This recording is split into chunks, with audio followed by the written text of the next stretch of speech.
Welcome, my name is Elsewhere, aka Drew, and I like to create things in Procreate, especially characters. So I just made this Sasquatch or Bigfoot character, and I thought it would be a good idea to share my process from start to finish. So in this video, I'm going to run through the time lapse of my process from start to finish, and then kind of talk over it and, explain what I was thinking or what's going on. And so learning process for myself, and I thought that this would be beneficial to make a video of. So I hope you can learn something from this or take something away. And if not, please let me know, but nicely, please. So let's get started. So before I even got into Procreate, the first thing I did was spend quite a bit of time finding references, searching for Bigfoot. And this is where I ran into my first problem. I like to use the term overstimulation. If you have young kids, you probably get that. But I found this when I was reference hunting. I was composing all these different references and styles that I wanted, that I thought looked good, really. And by the end of it, I think I had way too much going on in my head, and it just kept me from doing anything. Inaction is a good word to put to it. And so I feel like I learned right away that I should find only a handful of good references to start with.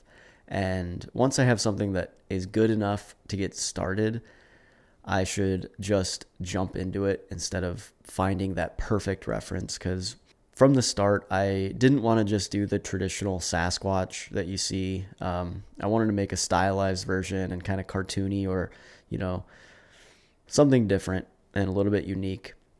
So I felt like I was just looking for so many things and, couldn't find that squatch. So yeah, that's my first takeaway from this is don't fall too far down the rabbit hole of finding the perfect reference, because it might not exist. Eventually the inaction led me to finding something that worked. I actually was playing a game of League of Legends and realized that one of my favorite champions, Ivern, was a perfect reference and exactly what I needed to get started.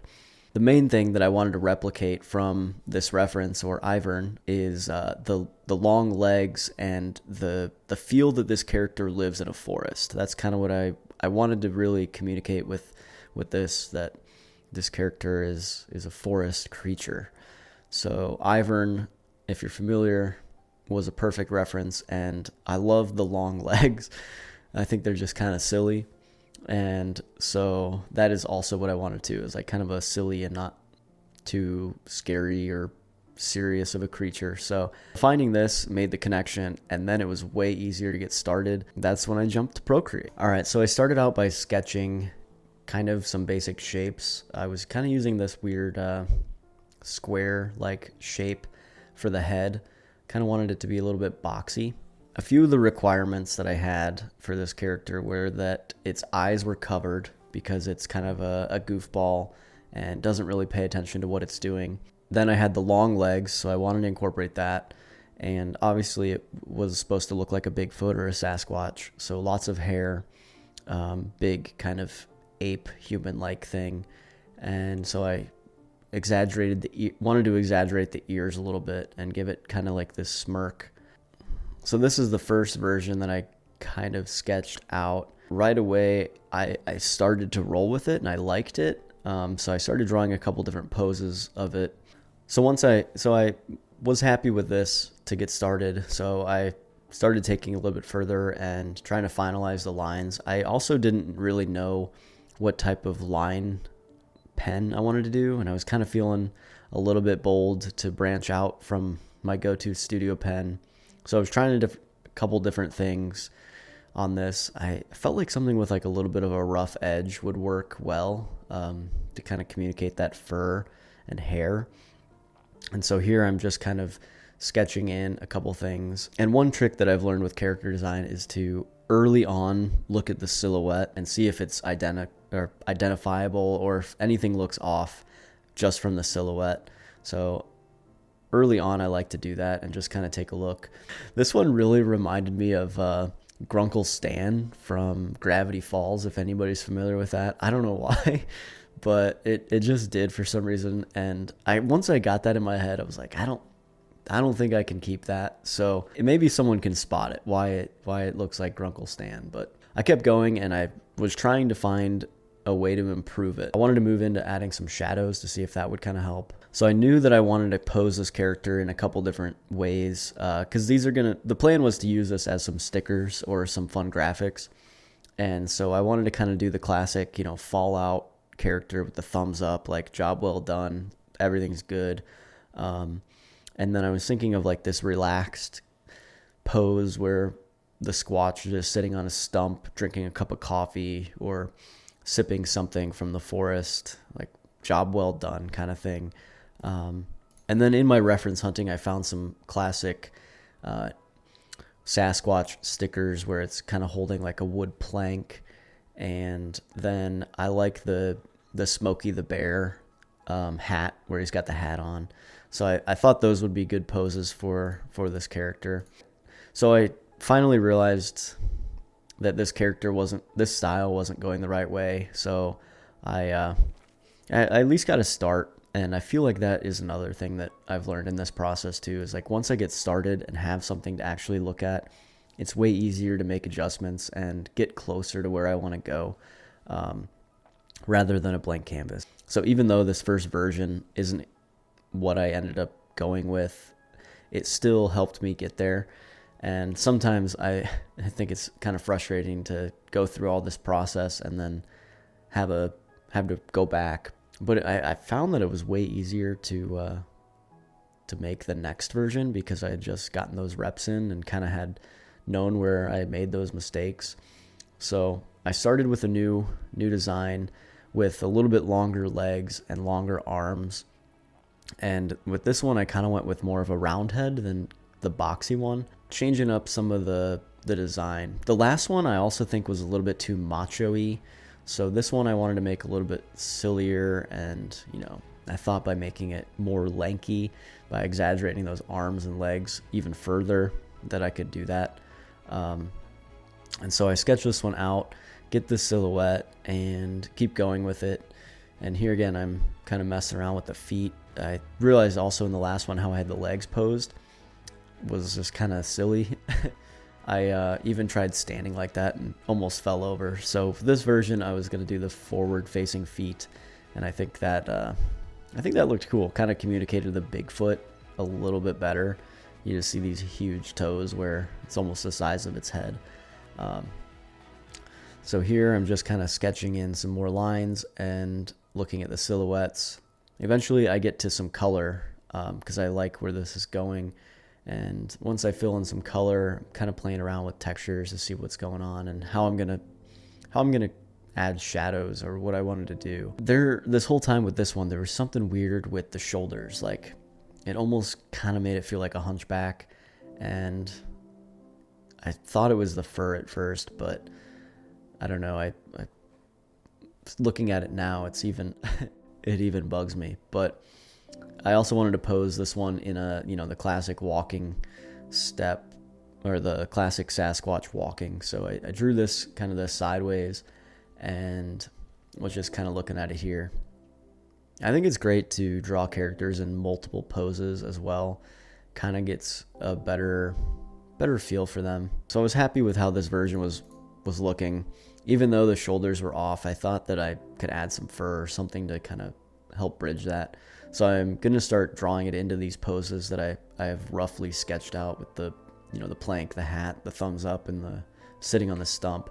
So here I'm sketching this pose with the thumbs up and starting with just a quick sketch and getting all the limbs and trying to make them make it seem like it's the same character.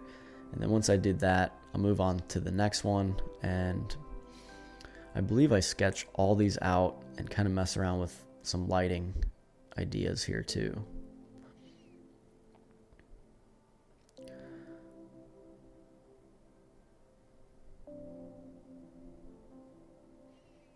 Yeah, this whole time I didn't really know what I was going to do for lighting, if I was going to do like full shadows or something kind of comic-y, but Another nice thing with these poses is I realized I could reuse some of my sketches, so I didn't have to redraw everything.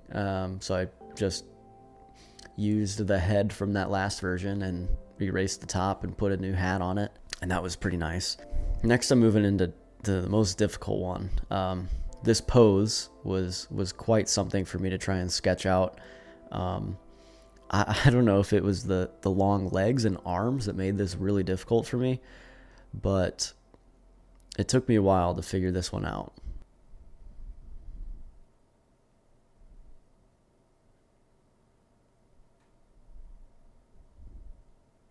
But I do love this what this is, this story that this is, like this big furry thing drinking something steamy out of a log cup, sitting on a stump with an axe. Got a lot of questions here.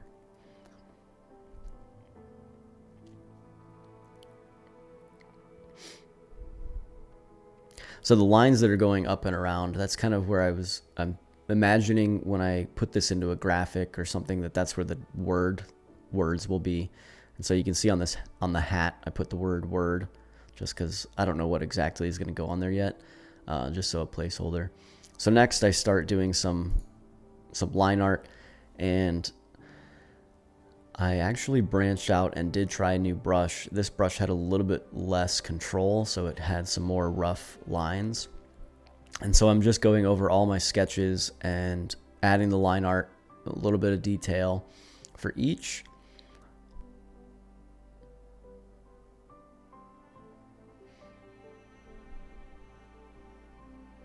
Once I finished all the line art, then I started adding the colors, and I wanted to try something a little bit new here. So I used these comic lines to kind of go over the fur. And then I used some halftones for the highlights. So it's a little bit different than what I've done before, but I thought it was pretty fun. So at this point, I thought I was done with the character design process or drawing. And so I put it into my computer onto Adobe Illustrator and started making the stickers and graphics, and actually took them all the way and kind of did some what could be considered final.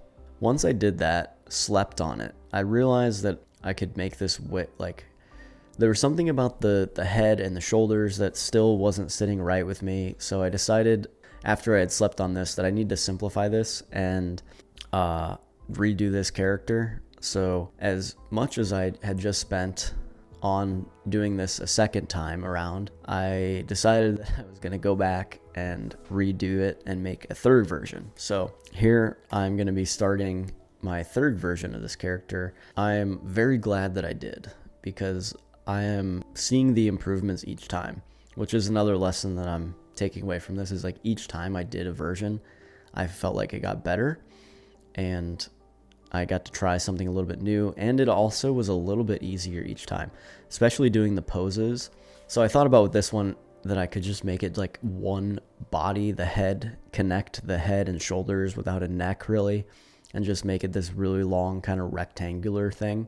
And so I went with it, and I went with kind of the square shapes, and I thought it would communicate well to this like kind of blocky tree-like Bigfoot. And so everything I did in this, I tried to use a square-like shape. So if you look at the fur, the hair, the nose, the teeth, even the toes and fingers are kind of these blocky squares. And I thought that kind of would stylize it a little bit more. And I do like how it looked. Another tip that I was actually looking at while I was struggling with this is to put your character in an environment that feels natural, because characters are often not just in white backgrounds. I learned that from BAM animation. So I very quickly sketched out this scene and painted it really, really bad. But it just gave me an idea of like, okay, if this thing was standing in this kind of scene, what would it look like? And, I think where this was another thing that really helped me see this character go through, and I put the other one next to it and compared them, and I'm like, yeah, this is the right direction. So again, I'm going to go through and sketch out this new version and new style of the Sasquatch in all these different poses.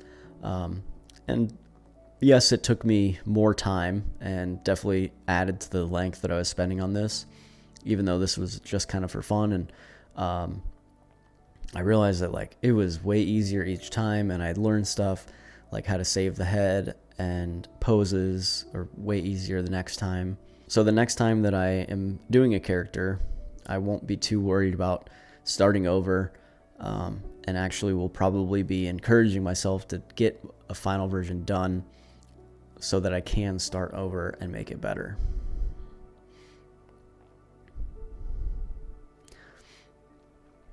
So again, yeah, I'm just sketching out this character. Here's the pose that really was hard for me to do. I was actually using myself as a reference and sitting like that.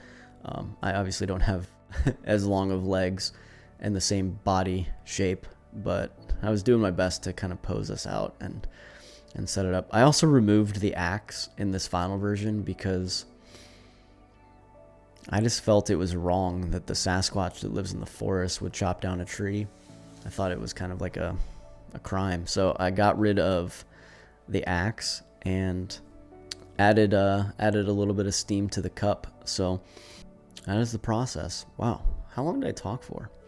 I don't know if any of this actually made sense, and if you're still here listening, I hope that you're I hope that something came through in this process and seeing this. But yeah, so now I'm going to take this version and kind of make some more stickers with it. I was going to record that, but I wanted to make this video all about just the process in Procreate. I might just screen record my process in Illustrator and do a different video on that too. So if that's something that would be interesting, definitely let me know, so I could do that. I think my third version is my favorite. Definitely has the most style, which is what I was going for. The long legs, kind of the goofy look with the hair in the eye, or the hair over the eyes, and the, just the big nose and kind of silly teeth. So I think my biggest takeaways from this for myself going forward is to, one, not fall down the rabbit hole of finding a perfect reference, and just kind of getting started with an idea, and knowing that it probably won't be the final version and being okay with that. So knowing that once I get something down and started, that it's way easier to move to the next and make it better. You got to get a shitty first draft out before you can turn it into anything. Characters are a lot of fun, and one of the things that I plan to work on is environments. So character design and putting them like that really bad painting that I did of the background, doing stuff like that, making full scenes for these characters. So that's stuff that is things that I love to do, and help tell the story of these. So yeah, this is the first video I've ever done like this. So yeah, I hope stuff made sense, and let me know in the comments if there's anything that I can do to better. Also, if you're an artist or a character designer or anything like that and have tips for me, I would love to hear from you. So I appreciate that, and thank you for watching. If you're still here and you've listened to me talk this whole time, even more thanks to you. And yeah, consider liking and subscribing to my channel, because just helps me get that good feedback to keep going or change things up. But yeah, thanks again, and we'll catch you later. Squatch out.